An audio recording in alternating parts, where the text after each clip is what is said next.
Good evening. The Dolores County Broadcasting Network presents the DCTV 4-H Evening News Program for the 9th of November, 2020. Camera person tonight is Patrick. Video and sound engineer and producer, yours truly. Teleprompter and prompter, Sandy. News anchor will be Nolan. Meteorologist, Aubrey. And this is your news director, also Lynn. And now the news. Keep our news on the air by becoming a sponsor. You can buy a sponsorship by calling 970-677-4119. That's 970-677-4119. Now for the news. In Colorado, 130,984 COVID-19 cases, 10,017 hospitalized, 2,168 deaths, and 1,408 outbreaks at residential and non-hospital healthcare facilities. And by the county. In La Plata County, 572 cases and 2 deaths. In Montezuma County, 295 cases and 3 deaths, with 2 deaths with COVID. Archuleta County, 78 cases. Dolores County, 3 cases. San Juan County, 12 cases. San Miguel County, 118 cases. And San Juan County, New Mexico, 4,112 cases and 207 deaths. Meaning numbers are up. Keep using masks and social distancing. Hello, I'm Nolan with our first story from our local county clerk's office and the internet. Dolores County Election Summary Report. Votes cast 1,445 out of a possible 1,867 or 77.4%. In Dolores County, Biden won 332 to Trump, who won 1,080. Blankenship 5, Hammonds 1, Hawkins 1, Jorgensen 5, Charles 3, McHugh 2, and West 3. U.S. Senator Hickenlooper 329, Gardner 1,056, Doyle 4, Evans 4, Doan 17, Skelly 1, write-in. Representative to the 117th U.S. Congress District 3, Bober 1,057, Bush 311, Keel 16, Milton 15. State Board of Education member Congress District 3, Simpson 308, Rankin 1,050. Dolores County Commissioner District 2, Garcher 1,107. Dolores County Commissioner District 3, Cook Floyd 783, and Cook Kendra 570. Democrat Joe Biden defeated President Donald Trump to become the 46th president of the United States on Saturday and offered himself to the nation as a leader who seeks not to divide but to unify.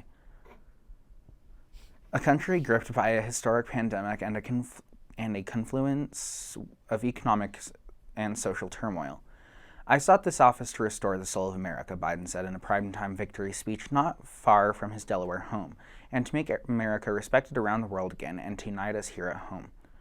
Biden crossed the winning threshold of 270 electoral college votes with a win in Pennsylvania. His victory came after more than 3 days of uncertainty as election officials sorted through a surge of mail-in votes that delayed processing. Trump refused to concede, threatening further legal action on ballot counting, but Biden used his acceptance speech as an olive branch for those who did not vote for him, telling Trump voters that he understood their disappointment, but adding, "Let's give each other a chance." It's time to put away the harsh rhetoric, to lower the temperature, to see each other again, to listen to each other again, to make progress. We must stop treating our opponents as our enemy, he said. We are not enemies, we are Americans. Biden, 77, shaking his candidacy less on any distinctive political ideology than on galvanizing a broad coalition of voters around the notion that Trump posed an existential threat to American democracy. The strategy, as well as an appeal to Americans fatigued by Trump's disruptions and wanting to return to a more traditional presidency, proved effective and resulted in pivotal victories in Michigan and Wisconsin as well as Pennsylvania, one-time Democratic bastion that had flipped to Trump in 2016. Biden's victory was repudiation of Trump's divisive leadership, and the president-elect now inherits a deeply polarized nation grappling with foundational questions of racial justice and economic fairness while in the grips of a virus that has killed more than 236,000 Americans and reshaped the norms of everyday life. Kamala Harris made history as the first black woman to become vice president, an achievement that comes as the U.S. faces a reckoning on racial justice. The California senator, who is also the first person of South Asian descent elected to the vice presidency, will become the highest-ranking woman to ever serve in the government 4 years after Trump defeated Hillary Clinton. Harris introduced Biden at their evening victory celebration as a president for all Americans who would not look to bridge a nation riven with partisanship, and she nodded to the historic nature of her ascension to the vice presidency. Dream with ambition, lead with conviction, and see yourselves in a way that others may not, simply because they've never seen it before, Harris told Americans. You chose hope and unity, decency, science, and yes, truth. You ushered in a day for America, and a new day for America. After he spoke, the cars at the drive-in rally, a pandemic campaign invention, began to honk their horns and a firework display lit up the night sky. Biden was on track to win the national popular vote by more than 4 million, a margin that could grow as ballots continue to be counted. Stories taken from the Denver Post. Colorado limits gathering in most counties to 10 people from two households in new bid to slow COVID-19. Stricter local rules, such as Denver's gathering limits of 5 people, are still in effect. If you're planning a large party, you'll have to put it off, unless you live in one of the 5 Colorado counties. The Colorado Department of Public Health and Environment announced Friday afternoon that all counties in the safer at home phase of reopening will need to limit personal gatherings to no more than 10 people from no more than 2 households to reduce the spread of COVID-19. Under these rules, 2 families of 5 could socialize, but 5 couples couldn't. Dormitory residents who share a room are considered a household, but residents who live in separate rooms in the same building are not. The order doesn't apply to settings with their own regulations like schools or to life rites such as funerals. Restaurants already were required to limit parties to no more than 10, but aren't bound by the 2 household rule. Colorado limits gatherings in most counties to 10 people from 2 households in a new bid to slow COVID-19. Denver limited personal gatherings to 5 people last week. The city's stricter order will remain in effect. Personal gatherings have been a significant source of the virus's spread since summer, said Jill Hunsaker Ryan, executive director of the state health department. The number of cases has reached new heights, and hospitals are fuller than they have been since May. We are asking everyone to shrink their bubble to reduce the spread, she said. Taking action now can prevent your loved ones from getting sick and help us save lives and avoid stricter public health orders in the future. The order affects all but 5 counties: Giplin, Gunnison, Mesa, Baffalt, and Rio Blanco. Those counties are in the Protect Our Neighbors stage of reopening, which loosens rules for areas with low spread of the virus and an approved plan to manage it. Only Rio Blanco County's cases have consistently stayed at the low level required. However, so the others could be required to follow the gathering limit in the future. Personal gatherings were already limited to 10 people in 29 counties in the yellow and orange levels under the state framework, but it's not clear how widely that was enforced. The limit will be new for 29 counties in the blue level, where gatherings of up to 25 people were allowed. State health officials have said Colorado is in a 3rd wave of COVID-19 as infections and hospitalizations have continued to rise since early September. Colorado joined 30 states of the White House Coronavirus Task Force's red zone of states with more than 100 cases per 100,000 residents this week, according to the Center of Public Integrity. Last week, Colorado saw a record number of new COVID-19 cases, the highest since the state has had reliable data. As of Thursday, 446 people were hospitalized in Colorado with the virus, the highest number since May 20th, according to state data. Story 3 is from the During Herald. After snow, cold temps to sweep through southwest Colorado. Storm dumped up to 3 feet in the San Juan Mountains, light accumulation in valleys. Parts of the San Juan Mountains received 3 feet of snow from the overnight storm that hit southwest Colorado early Monday, but Durango reported only half an inch of snow as of 7 a.m., outpaced by Cortez, where 1.3 inches had fallen overnight. Mountain passes in southwest Colorado were reported snow-packed, but no chain requirements or traction restrictions were in the place as of 10 a.m. in the San Juan Mountains. Colorado Department of Transportation spokeswoman Lisa Schwantes said some traction restrictions were in place as late as 8 a.m., but they were dropped. Restrictions are based on crews out in the field, boots on the ground. They'll advise us when they are needed, and things can change quickly if we get a particularly strong wave from the storm. The best thing for travelers is to visit CO trip to stay current on conditions, she said. Travelers should stay at least 3 car lengths behind snowplows and should adjust to conditions, slowing down and giving their vehicles longer distance to slow down. Sorry. Schwantes said no crashes causing blockages of state highways had been reported as of 9 a.m. Monday. CDOT had snowplow crews on 12-hour snow shifts, and crews expect snow to fall through Monday afternoon. Colorado State Patrol Captain Adrian Driscoll said a few minor crashes with cars sliding off the road had been reported as of 9:30 p.m., but no serious accidents. We want to remind people to take it easy, he said. Start your commute earlier and slow down. Durango Police Department Sergeant David Longanet said no crashes have been reported in the city as of 8:40 a.m. Megan Stackhouse, meteorologist with the National Weather Service in Grand Junction, said snow can be expected through Monday afternoon, with flurries continuing after dark, but the bulk of the snowfall has occurred. We have reports of 3 feet of snow in some parts of the San Juan Mountains. Lower elevations of southwest Colorado, the river basins, received 1 to 3 inches, and you might see another half an inch accumulation at lower elevations, she said. A winter storm warning is in effect through 11 p.m. Monday, with 4 to 8 inches of additional snow expected in the San Juan Mountains, favoring the southern San Juans above 9,500 feet. A hazardous weather outlook is in effect for lower elevations of southwest Colorado, calling for the possibility of snow flurries through to Tuesday, followed by cold temperatures of the remainder of the week. Wolf Creek Ski Area reported 12 inches of snow in the past 24 hours and 27 inches in the past 48 hours as of 10 a.m. Monday. Few snowfall totals had been reported to the Weather Service as of Monday morning. Some measurements include Durango, half an inch, Pagosa Spring, 1.4 inches, and Cortez, 1.3 inches. Red Mountain Pass has had 10 inches as of 8:30 a.m. Monday.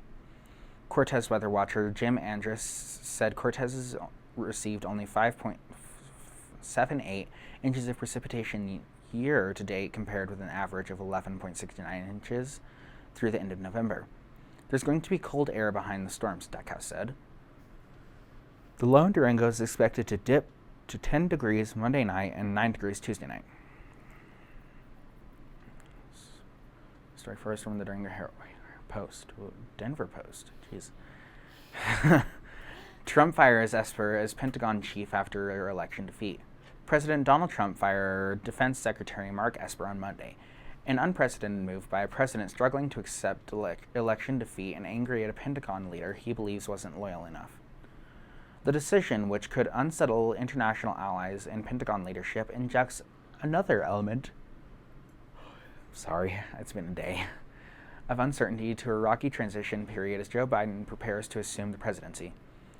Presidents who win re-election often replace cabinet members, including the Secretary of Defense, but losing presidents have kept their Pentagon chiefs in place until Inauguration Day to preserve stability in the name of the national security. Trump announced the news in a tweet saying that effective immediately, Christopher Miller, the director of the National Counter-Terrorism Center, will serve as acting secretary, sidestepping the department's number 2 ranking official, Deputy Defense Secretary David Norquist. Chris will do a great job, Trump tweeted. Mark Esper has been terminated. I would like to thank him for his service. Trump's abrupt move to dump Esper triggers questions about what the president may try to do in the next few months before he leaves office, including adjustments in the presence of troops overseas or other national security changes. Biden has not said who he would appoint as defense chief, but is widely rumored to be considered naming the first woman to the post, Michelle Fleury. Fleury has served multiple times in the Pentagon, starting in the 1990s and most recently as the Undersecretary of Defense for Policy from 2009 to 2012. She's well known on Capitol Hill as the moderate Democrat and is regarded among U.S. allies and partners as a steady hand who favors strong U.S. military cooperation abroad. Esper's strained relationship with Trump came close to collapse this summer during civil unrest that triggered a debate with the administration over the proper role of the military in combating the domestic unrest. Esper's opposition to using active duty troops to help quell protests in Washington, D.C., infuriated Trump and led to wide speculation that the defense chief was prepared to quit if faced with such an issue again. During his roughly 16-month tenure, Esper generally supported Trump's policies, but more recently he was widely expected to quit or be ousted if Trump won the re-election. Presidents historically have put a high priority on the stability of the Pentagon during political transitions. Since the creation of the Defense Department and the position of Defense Secretary in 1947, the only three presidents to lose election for a second term, Gerald Ford, Jimmy Carter, and George Bush, all kept their Secretary of Defense in place until Inauguration Day. Esper, who was the official successor to former Marine General James Mattis, routinely emphasized the importance of keeping the military and Defense Department out of politics. But it proved to be an uphill struggle as Trump alternately praised what he called his generals and denigrated top Pentagon leaders as warmongers devoted to drumming up business for the defense industry. During Trump's tenure, the Pentagon has often at the center of the tumult, caught in a persistent and erratic debate over the use of American forces at war in Iraq, Syria, and Afghanistan, and on the U.S. soil at the Mexico border, and the cities roiled by civil unrest and rocked by the coronavirus. Esper's departure has appeared inevitable ever since he publicly broke with Trump in June over the president's push to deploy military troops in the streets of the nation's capital in response to civil unrest following the police killing of George Floyd.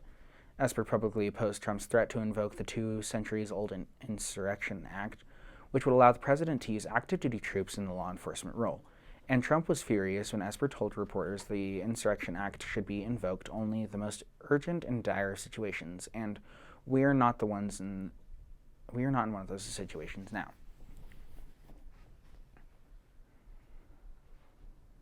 The following state and municipal laws are still in the books and are currently considered legal laws. Today we have dumb laws in Minnesota.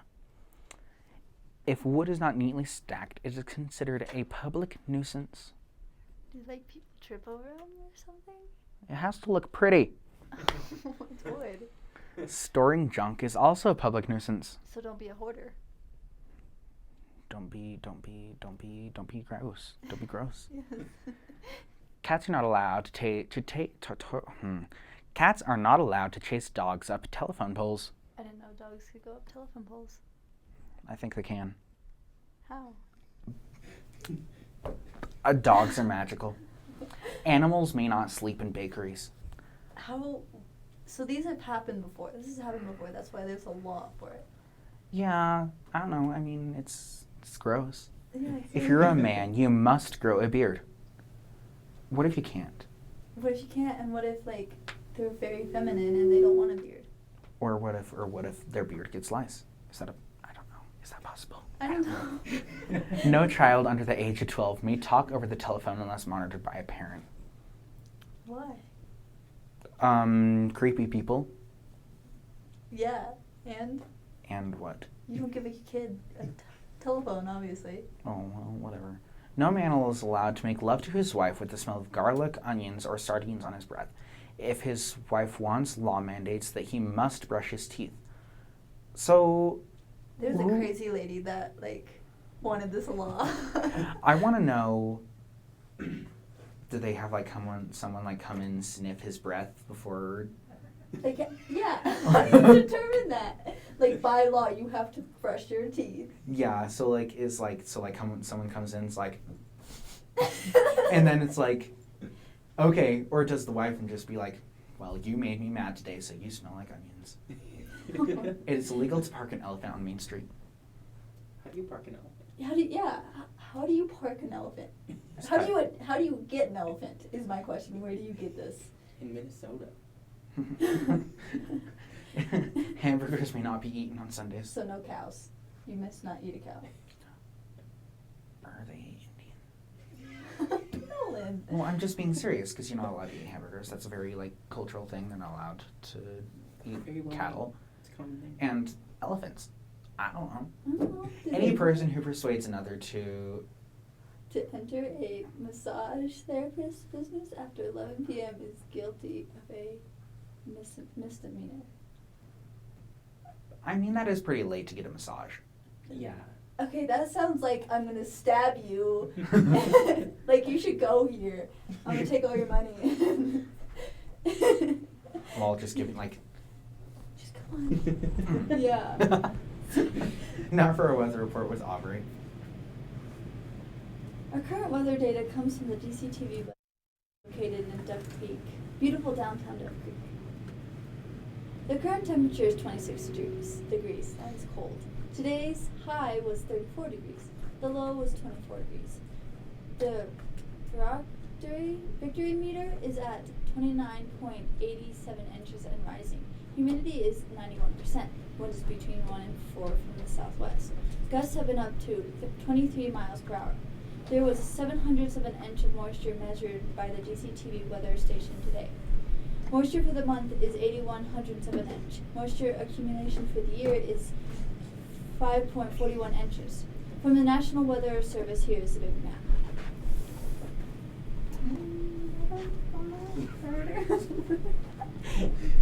Rain all along the coast of Washington and Oregon, with a band of mixed precipitation covering most of Washington, so over here, and western Oregon. There is snow for the rest of Washington and Oregon and most of Idaho. There are patches of snow in Montana and North Dakota, also Idaho and Wyoming. So over here somewhere. Snow stretches from western Utah, northern Colorado, eastern Wyoming, and up to Nebraska and South Dakota. So over here. Mixed precipitation stretches from Arizona on up across the country into Canada. Oh my gosh. So, it's really hard to do that. There is freezing rain from Nebraska to Michigan. Rain and thunderstorms from mid-Texas on up through Wisconsin and upper Michigan into Canada as well. So over here to there. A little rain in mostly North Carolina, and more rain and thunderstorms from South Carolina through to the tip of Florida, thanks to Tropical Storm Ida up here. Now for our exclusive DCTV 5-day forecast. Tuesday, mostly sunny, high 34, low 16. Wednesday, partly sunny, high 38, low 21. Thursday, mostly cloudy, high 43, low 27. Friday, snow showers likely, high 44, low 27. Saturday, snow showers likely, high 43, low 22. Now our climate change report. CO2 carbon dioxide is considered a greenhouse gas and is one of the principal causes of climate change. CO2 traps heat in the atmosphere, which causes climate instability. The results are significant variations worldwide of moistures and hot and cold temperatures, but the general climate change is that the planet is slowly warming. Therefore, it is important that we report the CO2 change. The following are the CO2 numbers in parts per million. Last week, 411.48. 2 weeks ago, 411.52. Last year, 409.21. 10 years ago, 387.83. 50 years ago, 323.98. Thanks to Dr. Peter Tans of the National Oceanographic and Atmospheric Administration and Michael McGee of the CO2 Earth Network for providing this information. Remember, you can help keep our kids' news show on the air by buying a sponsorship. To become a sponsor, call 970-677-4119. That's 970-677-4119. Thank you. Now back to our news director.